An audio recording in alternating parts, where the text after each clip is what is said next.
पति पत्नी ने दिया ऐसा दान कि आप सब सोचने पर मजबूर हो जाएंगे। रतनलाल और उनकी पत्नी सुमित्रा शहर से दूर एक गांव में रहते थे। गांव में उनको अच्छी खेती बाड़ी थी, अतः उनकी गिनती गांव के संपन्न किसान परिवारों में होती थी। दुर्भाग्यवश उनको कोई संतान नहीं थी। रतनलाल की पत्नी सुमित्रा देवी ने घर के काम काज में मदद के लिए अपने गाँव की ही एक गरीब औरत यमुना को अपने घर में नौकरानी के रूप में रख लिया था। वह रोज आती थी और सब काम निपटा कर अपने घर चली जाती थी। सुमित्रा देवी उसे काम के बदले खाना, कपड़ा और अच्छा पगार देती थी। किसी दिन जब किसी कारणवश यमुना काम पर नहीं आती थी, उस दिन वह अपनी लड़की मालती को सुमित्रा देवी की मदद के लिए भेज देती थी। मालती भी अपने माँ की तरह अच्छे से सब काम कर देती थी और मालकिन की खूब इज्जत और सेवा करती थी। सुमित्रा देवी भी मालती को अपनी बेटी की तरह मानती थी और उसे खिला पिलाकर काम से जल्दी छुट्टी देकर उसके घर भेज देती थी।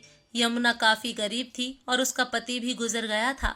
उसको भी केवल एकमात्र संतान उसकी बेटी मालती ही थी, जिसे वह गरीब होने के बावजूद पढ़ा लिखा रही थी।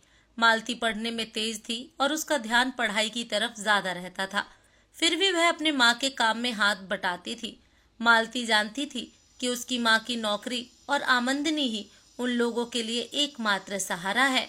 इधर सुमित्रा देवी भी मालती के स्वभाव से खूब प्रभावित रहती थी और उसकी पढ़ाई में हमेशा आर्थिक मदद करती रहती थी। वह उसे अपनी नौकरानी की बेटी से ज्यादा अपनी बेटी की तरह मानती थी। उनकी भी इच्छा रहती थी कि मालती पढ़ लिख कर कुछ अच्छा बने, ताकि उसकी माँ की गरीबी दूर हो और उसकी अच्छे से शादी ब्याह हो सके। समय गुजरता गया और रतनलाल अपनी पत्नी के साथ गांव छोड़कर शहर में चले गए। बुढ़ापे में उनका स्वास्थ्य कुछ ठीक नहीं रह रहा था और गांव में इलाज आदि का अच्छा प्रबंध नहीं था, अतः अब शहर में रहना उनके लिए मजबूरी थी। एक बार रतनलाल जी की तबीयत कुछ ज्यादा ही खराब हो गई, जिससे उन्हें शहर के एक बड़े हॉस्पिटल में भर्ती करना पड़ा।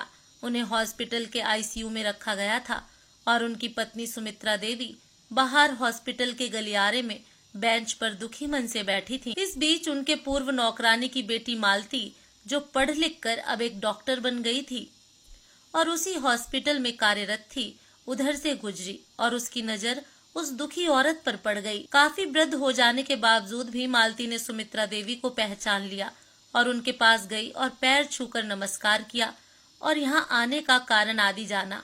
सारी बातें जानकर मालती, जो अब हॉस्पिटल से छुट्टी पाकर अपने घर जा रही थी, पुनः अपनी सुमित्रा देवी के साथ हॉस्पिटल में उनके पति रतनलाल जी के पास आई और उनके स्वास्थ्य के बारे में अपने सहयोगी डॉक्टरों से पूर्ण जानकारी लेकर उनके उपचार में लग गई।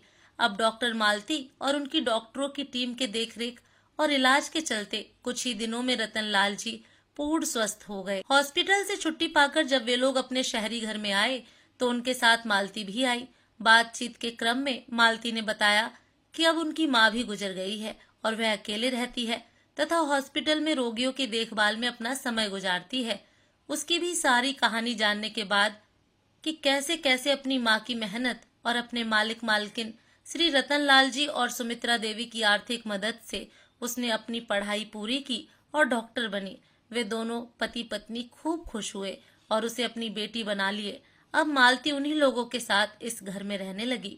कुछ समय बाद मालती के इच्छा अनुसार उसकी शादी रतनलाल जी और सुमित्रा देवी ने एक माता पिता के रूप में मालती के साथ उसी हॉस्पिटल में कार्यरत एक उसके मित्र डॉक्टर से बड़े धूमधाम से कर दी और कन्यादान किया।